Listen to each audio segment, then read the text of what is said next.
을 드리겠습니다. 자, 오늘 우리 말씀을 듣도록 하겠습니다. 우리 말씀은 오늘 예레미야서 31장 말씀인데 슬픔에서 기쁨으로 라는 제목으로 함께 은혜의 말씀을 나누려고 합니다. 한번 화면 좀 한번 바꿔주시겠어요? 예. 제가 오늘 설교를 준비하면서 여러분들에게 한 편의 영화를 소개하려고 합니다. 오늘 한 편의 영화는 바로 우리가 잘 아는 것처럼 여러분들 아마 프레스트 검프라는 영화를 한 번쯤은 다 보셨을 거예요. 우리 어머니 아버님만 좀 안 보셨겠지만 우리 장인 집사님도 보셨나요? 예, 프레스트 검프라는 영화가 있는데 굉장히 유명한 영화예요. 이 영화가 굉장히 유명한 영화인데 이게 1994년에 나온 영화예요. 한참 된 영화인데 이 영화가 미국에서도 굉장히 흥행한 영화입니다. 여러분들 한번 기회가 되신 분, 안 보신 분들 계시다면 한번 기회가 되시면 한번 꼭 보시기를 부탁드리겠습니다. 이 이야기가 어떤 이야기냐면 여기 지금 앉아있는 이 사람의 이름이 프레스트 검프라는 사람이에요. 프레스트 검프라는 사람인데 이 사람의 IQ가 몇이냐면 75밖에 되지가 않아요. 75. 그러니까 인간의 지능으로서는 도저히 세상살이를 제대로 할 수 없을 정도의 전능한 수준의 사람이라는 것이죠. 그래서 그 부모가 그 아이를 기를 때에도 여러 가지로 인해서 정말로 또 부탁을 해야 되고 정말로 어려운 환경 가운데 프레스트 검프가 자라나는 과정을 그린 영화입니다. 근데 여러분 프레스트 검프라는 그 단어가 무엇을 의미하는지 아세요 혹시? 프레스트 검프라는 단어가 무엇을 말하냐면 멍청한 인간들이라는 뜻이에요. 멍청한 인간이라는 뜻이에요. 자체가 이 멍청한 인간, 그러니까 전능한 IQ가 75니까 얼마나 수준이 낮은 거예요. 스스로 뭔가를 할 수 없고 뭔가 좀 모자란 듯이 행동을 해야 하는 그런 사람인데 이 이야기가 스토리가 뭐냐면 전능하다 할지라도 좀 지능이 부족하다 할지라도 착하게 성실하게 인생을 살다 보면 언젠가는 그 행복을 이룰 날이 있다라는 것을 전해주는 영화라는 것이죠. 제가 이 영화를 준비하면서 이 영화를 통해서 하고 싶은 말이 있었습니다. 그것이 뭐냐면 여러분 현대사회는 어떤 시대입니까? 현대 시대는 외모를 중심으로 외모를 가지고 평가하는 시대다라고 말해요. 그죠? 외모를 가지고서 그 사람이 어떤 사람인지 또 어떤 직업을 가졌는지 또 그가 어떤 인품을 가졌는지를 평가한다라는 거예요. 여러분 2000년도 시즌에 우리 밀레니엄 시대라고 하는 그 시대에 그때 키워드가 있었는데 그때 키워드가 뭐였는지 아세요 혹시? 2000년도 밀레니엄 시대에 대표하는 키워드가 있었는데 그때 여러 가지 키워드가 있었는데 그때 아주 유명한 방송 중에 어떤 여인이 한 발언 때문에 큰 파장이 있었는데 그 단어가 뭐냐면 루저라는 단어예요. 루저. 좀 화면을 바꿔주세요. 루저라는 단어예요. 이것이 2000년도 그 시즌에 한 방송 매체에서 한 여자가 나와서 이제 남자와 이제 소개팅을 하는 그런 프로그램이었어요. 근데 상대방 남자가 키가 178이 안 되는 거예요. 그러니까 178이 안 되는 키가 작은 사람이었어요. 그 지금 뭐 우리가 아침에도 얘기를 했지만 키가 외모가 중심인 그런 세상에서 키가 작은 남자는 뭐예요? 거의 인정을 받지 못하는 시대가 되었다는 것이죠. 그래서 그 여인이 방송 중에 그 여인이 남자를 보고서 루저라는 표현을 썼어요. 루저라는 표현. 이 루저라는 표현이 뭐냐면 우리 젊은 청년들이나 우리 학생들은 루저라는 표현이 어떤 표현인지 잘 알겠지만 이 루저라는 표현이 뭐냐면 사전적인 의미로 내가 찾아보니까 이런 의미가 있어요. 패배자, 실패자, 손해보는 사람, 그지깽깽이. 그리고 더 심하게는 범죄자, 전과자 그렇게 쓰인다라고 해요. 이거를 좀 쉽게 말하면 이렇게 말한다고요. 핫바리라고 말합니다. 핫바리. 보잘것없는 인생이라고 말한다는 거예요. 인생 전체를 너는 보잘것없는 인생이야 라고 말한다는 거예요. 그것이 2000년도의 키워드로 떠올랐다는 거예요. 그것이 무엇을 의미하냐면 2000년도 시즌에 들어와서 사람들이 무엇을 보기 시작했다? 사람의 외모를 보고 판단하기 시작했다. 그 사람이 가지고 있는 것보다도 그 사람의 마음의 중심이 어떻고 그 마음의 인성이 어떤지를 평가하는 것보다는 그 사람의 외모가 키가 일단 커야 하고 그리고 옷을 잘 입는 그런 사람이라면 무조건 다 좋게 보이는 거예요. 근데 그와 반대로 옷을 좀 후지근하게 입거나 아니면 키가 작은 사람을 등한시하고 외면하는 그런 경향들이 있었다는 것이죠. 이 말의 의미는 무엇이냐면 루저라는 그 단어의 의미는 거기에 말에 스며져 있는 큰 의미는 무엇이냐면 뭐예요? 우리들의 가치관이 외모 중심적인 사상으로 바뀌기 시작했다. 외모 중심적으로. 강자 앞에서는 한없이 낮아지고 약자 앞에서는 거만해지는 우리들의 욕망이 거기에 담겨져 있다는 것이죠.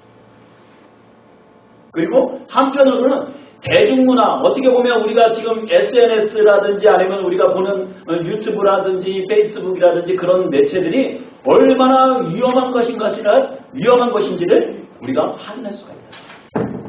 우리가 어떤 그것을 거르지 않고 아이들이 그것을 받아들였을 때 과연 아이들이 사람을 평가하는 기준이 지금처럼 이 여인이 말한 것처럼 상대방을 외모로 평가를 하고 어떤 재능으로서 능력으로서만 어떤 돈을 얼마큼 버느냐에 따라서 그 남자를 평가하고 여자를 평가하기 시작한다면 어떻게 되는 거예요?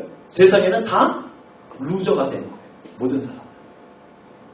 키가 크지 않거나 또 돈이 많지 않거나 아니면 외모가 출중하지 않거나 그러면 다 루저가 되어져 간다는 것이죠.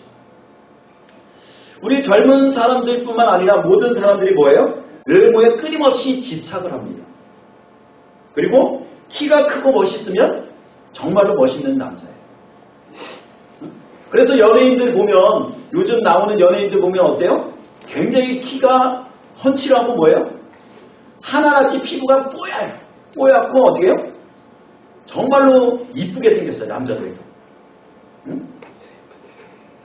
많은 젊은 학생들이 또 젊은 여자들이 그런 모습을 보고 뭐예요? 환호를 하고 또 그런 남자들과 한번 살아보기를 꿈꾼다 하는 거예요. 그리고 모든 사람들이 그런 직업을 갖기를 원한다는 것이죠. 인간은 마음속으로 사람을 외모로 평가해서는 안 된다는 것을 알지만 어떻게 해요? 실제로는 내가 그 상대방을 제일 먼저 볼 때 뭐예요? 그 사람의 외모를 보고 아니면 그 사람의 어떤 그런 제스처나 아니면 그 사람이 하는 그런 문것을 보고 그 사람을 평가하기 쉽다라는 거예요. 근데 여러분 제가 오늘 이 루저라는 이야기를 하는 이유는요. 정말 중요한 이유는 지금부터예요. 왜냐하면 성경에는 이 루저라는 인물들이 너무도 많기 때문에 성경에는 루저에 해당하는 인물들이 너무 많아요. 여러분들이 알고 있는 대부분의 사람들이 믿음의 사람들이 뭐였어요? 다 루저였어요. 세상에서 인정받지 못하고 형제들에게까지도 인정받지 못하는 사람들이 있어요. 여러분 대표적인 인물이 누구인가요? 우리가 잘 떠오르는 사람. 루저라고 하면 제일 먼저 떠오르는 사람이 누구일까요? 제이콥도 그랬죠. 제이콥도 외모가 볼포도 없는 사람. 유다. 그리고 또 누가 있어요? 우리가 너무도 잘 알고 있는 꾼쟁이 요셉. 요셉은 어떤 사람이었어요? 제이콥의 12 아들 중에 제일 막내로 태어났죠. 막내가 아니라 그 위에 태어났지만 어떻게 됐습니까? 형제들에게 시기를 받아서 어떻게 돼요? 팔려나가요. 이방인들에게 팔려나가서 노예가 돼버리는 그런 신세가 돼요. 노예가 되는 것으로 그치는 것이 아닙니까? 그리고 어떻게 돼요? 옥에 갇히는 경험까지 하게. 그런데 여러분 제가 하고 싶은 말은요. 성경에는 루저들로만 가득 차 있고 실패자들로 가득 차 있고 누구도 거들떠보지 않는 인물들로 가득 차 있는데요. 하나님은 그런 루저들을 관심 있게 보신다는 거예요. 그런 사람들을 하나님은 들어 쓰신다는 거예요. 요셉이 단순히 형제들에게 미움을 받고 옥에 갇히고 그런 걸로만 끝난 것이 아니라 그가 그 과정을 통해서 어떤 과정을 통해서 어떻게 되어집니까? 그가 한 나라의 애국의 뭐가 돼요? 총리가 되어져요. 여러분 루저가 그런 일들을 행할 수 있을까요? 실패자라고 말하는 세상에 보잘것없는 인물이라고 하는 그 사람이 어떻게 그것이 가능할까요? 하나님이 그런 사람들을 오늘도 살피시고 그런 사람들과 함께 하십니다. 아멘. 여러분, 또 성경에 보면 루저라고 기록되는 인물이 있어요. 바로 누구냐면 사무엘의 아버지 엘가나라는 사람이에요. 엘가나라는 사람이에요. 구약 성경에 사무엘의 아버지 엘가나에게는 두 아내가 있어요. 두 아내가 있는데 그 두 아내가 누구입니까? 분인나와 한나예요. 근데 문제는 뭐냐면 한 남자에게 두 여인이 있는데 이 한 여인, 분인나라는 여인에게는 아이가 있었어요. 그 예전에 한국도 그랬지만 그 아이를 낳지 못하면 뭐예요? 인정을 받지 못해요. 남자에게. 그 좀 그런 문화가 있었어요. 근데 이때에도 그 남자에게 시집에 와서 아이를 낳지 못함으로 인해서 미움을 받고 인정을 받지 못하는 여인이 있었어요. 바로 누구였냐면 바로 한나라는 여인이에요. 남편하고 동침을 해도 아이가 생기지가 않는 거예요. 그러니까 스스로 어떻게 해요? 자기 마음 가운데 분인나와 자기 자신이 비교가 되어지는 거예요. 저 여인은 아이가 있는데 나는 아이가 없는 거예요. 그것으로 인해서 자기 마음에 한이 되어지는 거예요. 자꾸 자기 자신이 그 가정 가운데 없어진 존재처럼 느껴져요. 급기야는 그가 어떻게 돼요? 성전에 올라가서 자기의 마음을 토하고 하나님 앞에 울며 기도할 때 하나님이 그에게 뭐를 주세요? 사무엘이라는 아이를 주세요. 그 사무엘을 통해서 뭐 하십니까? 하나님은 정말로 루저로 기록되는 그 여인을 통해서 주신 아이를 통해서 하나님 뭐 하세요? 이스라엘의 왕권 정치를 시작하신다는 거예요. 여러분, 세상에서는 이것이 가능하지가 않아요. 루저가 뭔가를 한다, 무엇인가 어마어마한 일들을 행한다 라는 것이 흔하지가 않아요.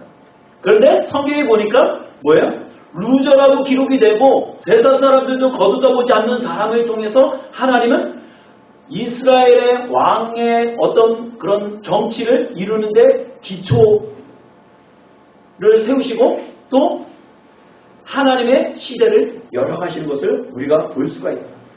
그리고 또 어떤 인물이 있습니까? 루저로 기록되는 인물. 바로 다윗이에요. 이세의 8명의 아들 중에 막내로 태어났습니다. 그러니 막내로 태어났다는 것은 뭐예요? 그 가정에서 별 볼 일 없는 아이다라는 것이죠. 어떻게 보면 잊혀질 수 있는 아이.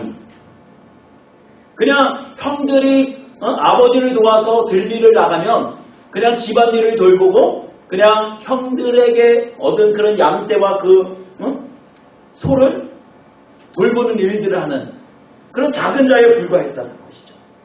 그런데 다윗을 통해서 하나님은 어떤 일을 행하십니까? 바로 이스라엘의 두 번째 왕으로 기름 부은 왕으로 삼으셨다는 거예요. 여러분, 놀랍지 않습니까? 성경의 이야기 보면 이 밖에도 여러 루저의 이야기들이 나와요. 그 핵심이 무엇입니까? 세상에서는 인정하지 않는 그 누구도 거들떠보지 않는 실패자라고 기록되어지는 사람을 통해서 하나님 뭐 하신다는 거예요? 오늘도 그런 사람을 찾고 계시고 그런 사람을 통해서 하나님이 일해 나가신다는 거예요. 그래서 우리가 이런 찬양, 약할 때 강함 대신에 라는 찬양이 있어요. 왜 약할 때 우리의 강함이 되시는 거예요? 여러분 정말로 약할 때 여러분들의 강함이 되시는 하나님을 경험해 보신 적이 있습니까? 정말로 그 하나님은요, 내가 힘이 없어서 주저앉아 있고 내 삶 가운데서 내가 세상의 문제로 주저앉아서 아무것도 꿈쩍할 수 없는 그 상황 가운데 하나님은 그때서야 하나님의 오른손을 펴셔서 나를 도우시는 일들을 행하신다. 여러분, 그러면 다윗만 루저였습니까? 제가 더 큰 인물을 한번 소개해 볼게요. 여러분들이 아마 깜짝 놀라실 거예요. 아, 이 사람들이 루저였어? 여러분, 여러분들이 잘 아는 바로 이스라엘 백성들이 루저였어요. 이스라엘 백성들. 이스라엘 백성들이 하나님 앞에 초이스 피플로서 기록되어지지만 그가 처음부터 하나님 앞에 초이스 피플로서 기록되어지는 것이 아니에요. 하나님께서 이렇게 말씀하세요. 신명기 7장 7절에 여호와께서 너희를 기뻐하시고 선택하신 것은 너희가 다른 민족들보다 수가 많아서가 아니다. 너희는 오히려 민족들 가운데 수가 가장 적었다. 그러니까 뭐예요? 너희 민족은 보잘것없는 민족이었어 라는 거예요. 숫자적으로도 너무 적었다라는 거예요. 그런데 하나님은 어떻게 해요? 이스라엘 백성을 어떻게 해요? 나의 백성으로 삼으셨다는 거예요. 나의 자녀로 삼으셨다는 거예요. 초이스 피플로서 나의 자녀로 삼으셨다는 거예요.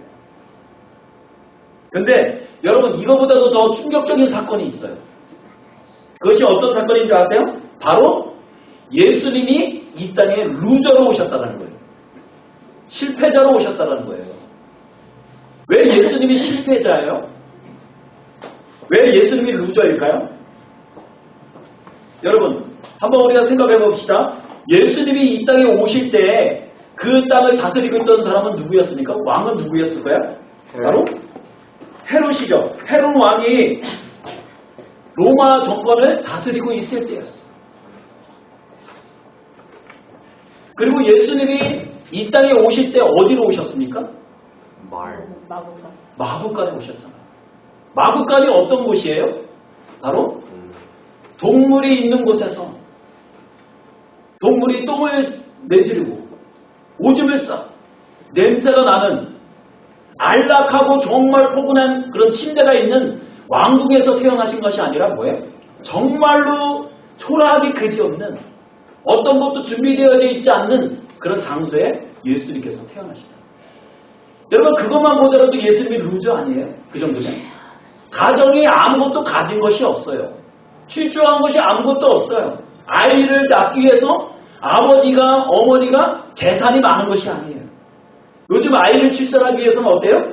아이를 출산하기 위해서는 여러 가지가 준비가 필요해요. 그죠? 물론 우리가 아이를 이제 출산할 때가 되면 병원에 가서 아이를 낳긴 하지만 그 아이를 데려오기 위해서 뭐가 필요해요? 여러 가지가 필요해요. 그 아이에게 필요한 옷도 필요하고 카시트도 필요하고 그 모든 것들이 뭐예요? 어머와 부모님의 그런 경제적인 능력에 따라서 그것이 달라질 수가 있어요. 요즘 신세대들은 더 어때요? 자기 아이를 더 보호하기 위해서 더 좋은 곳을 주기 위해서 유명 브랜드를 써요. 정말로 가격이 너무도 놀라서 입이 떡떡 벌어질 정도예요. 근데 예수님은 어땠어요? 예수님이 이 땅에 오셨을 때 그의 부모는 아무것도 가진 것이 없어요. 그 아이에게 해줄 수 있는 것이 아무것도 없어요. 아이가 태어나려고 하는데 변변한 장소도 없어요. 급기야는 그냥 마구간에 가서 그 아이를 출산합니다. 근데 한번 봅시다. 그러면 마리아와 요셉의 그 배경을 한번 봅시다. 마리아와 요셉은 어떤 사람들이었어요? 그 집안 배경이 어땠어요? 성경에는 잘 기록되어 있지 않지만 변변치 않아요. 지금으로 보면 그렇게 넉넉한 가정이 아니에요. 그의 아버지는 뭐하는 사람이었습니까? 목수였어요. 여러분 목수라고 하면은 그 목수가 뭐 대단한 지금이야 카펜터라고 해서 엄청나게 캐나다에서는 인정을 받고 대우해주는 그런 잡이지만 그때 목수는 그렇게 변변치 않은 잡이었어요. 그 일당도 넉넉지가 않았어요. 그러면 마리아라는 여인은 어떤 여인이에요? 그냥 평범하게 그지없는 여인이에요. 그의 가정도 부자가 아니에요. 그냥 평범한 시골 처녀와 시골 총각이 만나서 사랑을 하고 약혼 날짜를 잡은 거예요. 여러분 그 정도 되면 예수님의 배경이 얼마나 허름하고 루저인지를 우리가 확인할 수가 있어요. 여러분 그런 예수님에게 이 땅에 오셔서 인류의 죄를 대속하기 위해서 오신 예수님 그 사명만으로도 대단한데 예수님은 너무도 허름하고 처량하기 그지없는 그런 장소로 오셔서 나셨는데 여러분 그를 제일 먼저 경배하러 온 사람이 누구입니까? 바로 누구예요? 동방박사잖아요. 근데 동방박사가 어떤 사람들이에요? 그냥 하늘 쳐다보고 그것의 천문학을 연구하는 사람들이에요. 그러니까 그 사람들도 사회에서 그렇게 인정받지 못하는 사람들이에요. 그러니까 한마디로 그 상황을 정황을 보면 뭐예요? 루저가 난 곳에 루저들이 모여서 같이 경배하고 예수님을 맞아야 했다.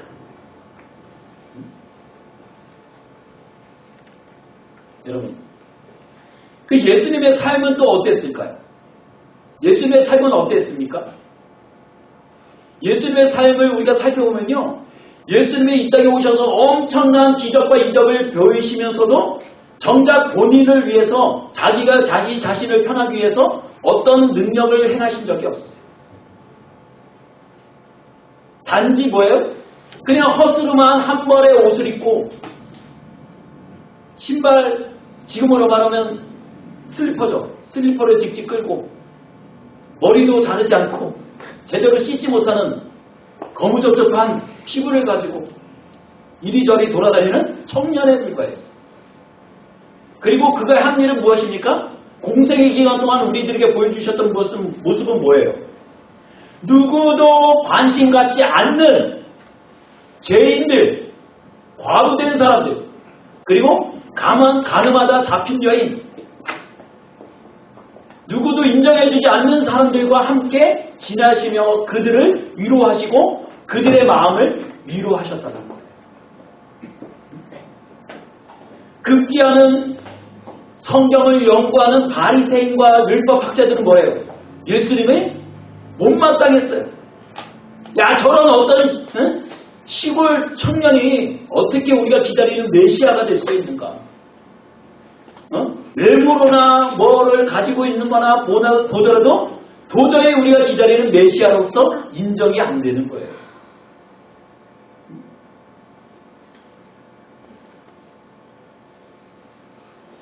여러분, 그렇지만 예수님은 뭐예요? 그런 가난한 자들을 손수 찾아가 만나시고 그들을 위로하셨다는 거예요. 그리고 그들에게 말씀하십니다. 너희가 하나님의 나라를 선물 받을 것이다. 애통하는 자를 만나서 말씀하십니다. 너희가 위로를 받을 것이다. 그리고 질병이 있는 사람들에게 말해요. 죄로 고통당하는 사람을 만나서 내가 죄 용서를 받았다. 그리고 하나님의 치유 역사가 너에게 있을 것이다. 이렇게 말씀하고 다니세요. 예수님의 이런 말씀은 뭐예요? 그때 당시에 사람들이 갖고 있었던 가치관의 변화에 엄청난 파장을 주었어요. 외형적으로는 아무것도 가진 것이 없는 사람이 그런 말을 외치고 다니니까 얼마나 가진 사람들이 그것이 아닐 것게 보였겠어요. 말처럼 들리지 않았을 거예요. 그것을 가장 싫어했던 사람들이 누구예요? 바로 율법학자들과 바리새인들이에요. 그래서 예수님을 어떻게든지 찍어서 죽여야 되겠다라는 생각을 하게 되었다는 것입니다.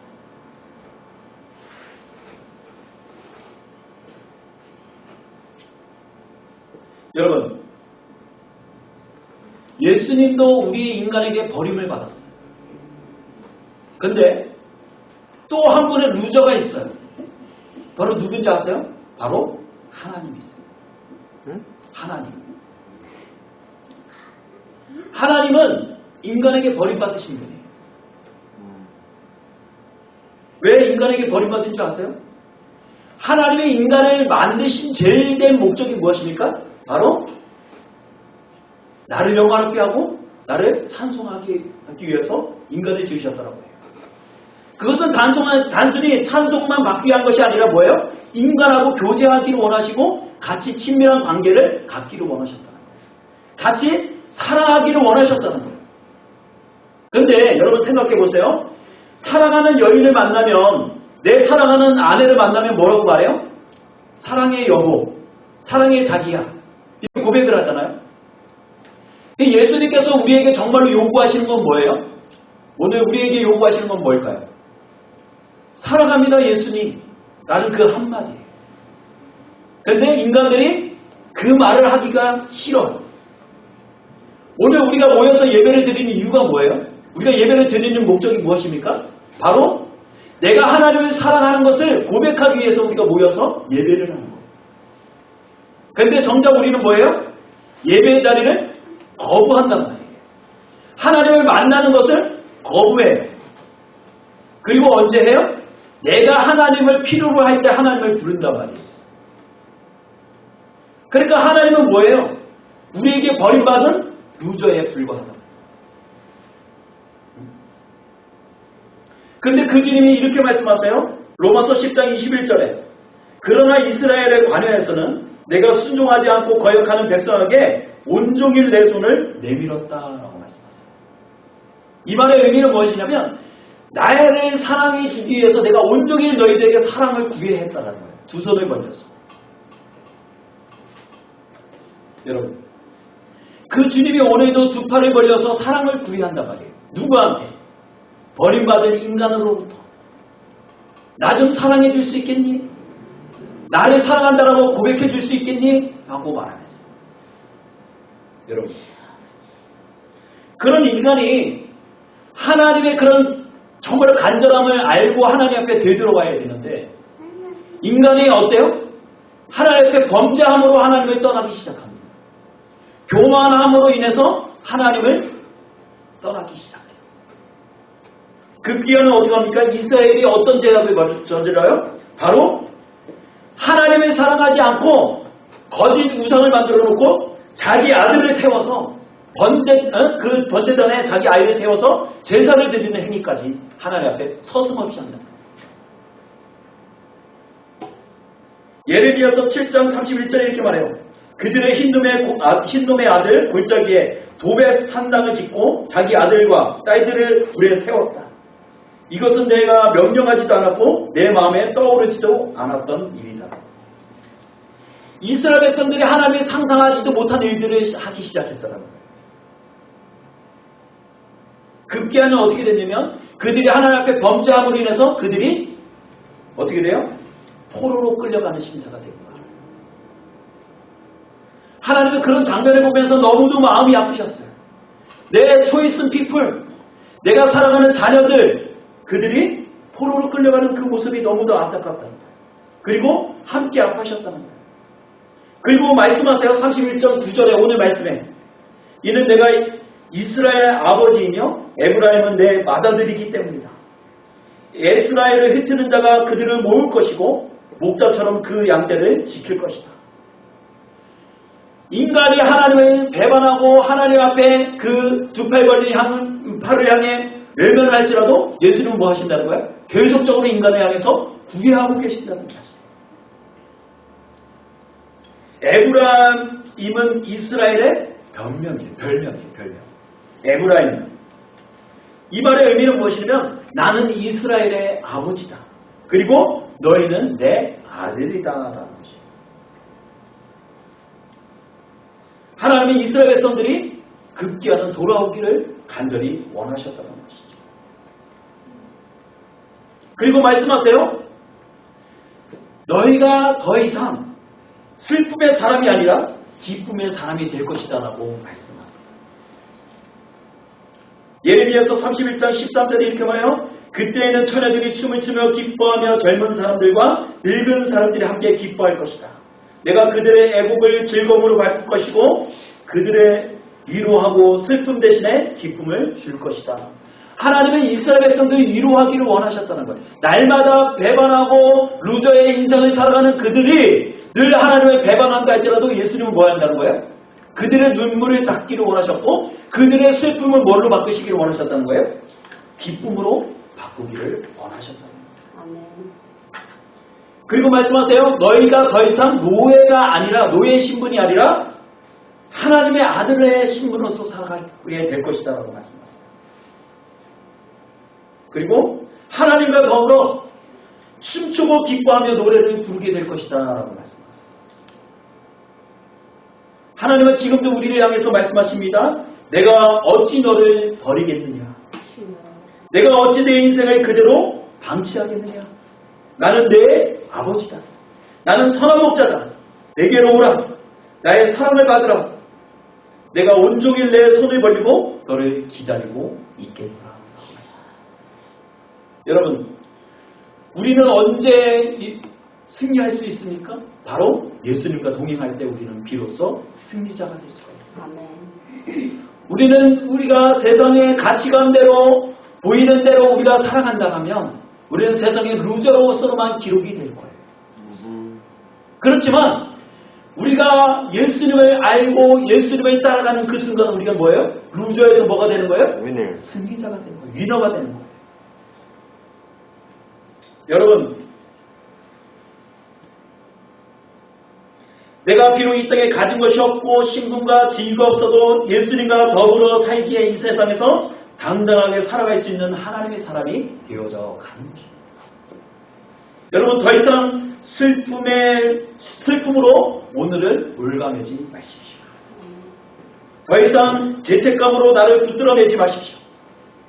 그리고 나의 무능함 속에 내 자신을 자꾸 루저라고 생각하지 마십시오. 예수님께서 우리를 하나님의 아들로 부르셨어요. 하나님의 자녀로 부르셨어요. 그리고 우리를 하나님 앞에 다시 우리를 부르셨다는 사실이죠. 여러분 이 시간을 통해서 여러분들이 같이 고백했으면 좋겠어요. 나는 하나님을 사랑합니다 라고 고백할 수 있었으면 좋겠어요. 한번 해보겠습니다. 나는 하나님을 사랑합니다. 여러분, 하나님이 여러분의 인생을 책임져 주십니다. 아멘. 세상에서 실패자이고 나고자이고 범죄자이고 그 누구도 거듭다 보지 않는 인생이라 할지라도 하나님의 손에 붙들리면 우리가 뭐가 되는 거예요? 하나님의 위너가 되는 자녀가 되는 거예요. 아멘. 루저가 아니에요. 그 누구도 우리를 손가락질하며 너희는 세상의 실패자다라고 말하지 못해요. 그 주님이 우리의 아버지가 되십니다. 우리의 하나님이 되십니다.